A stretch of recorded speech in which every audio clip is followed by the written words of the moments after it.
سعودی عرب میں گھریلو ناچاکی پر خاوند نے بیوی کو مارا۔ بیوی کی ایک آنکھ ضائع ہو گئی۔ بیوی نے اپنے والد کی مدد سے خاوند پر کیس کر دیا۔ واقعے کے تیسرے روز دونوں میاں بیوی جج کے روبرو کھڑے تھے۔ شوہر نے جج کے سامنے بیوی سے کہا، میں معافی بھی مانگتا ہوں، آنکھ کی دیت بھی دیتا ہوں، مزید $1,00,000 بھی دیتا ہوں، مجھے معاف کر دو۔ بیوی نے انکار کر دیا۔ جج نے بیوی سے پوچھا، پھر آپ کیا چاہتی ہیں؟ بیوی بولی، جو قرآن چاہتا ہے۔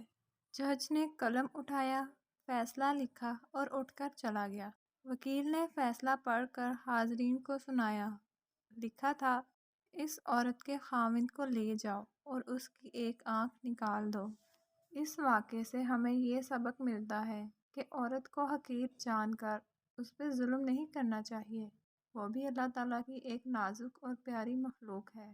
اور یہ بھی کہ اپنے غصے کو کنٹرول کرنا چاہیے، کیونکہ کئی مرتبہ غصے میں شیطان آپ سے ایسے کام کروا دیتا ہے جس کا خمیازہ آپ ساری زندگی نہیں بھر پاتے۔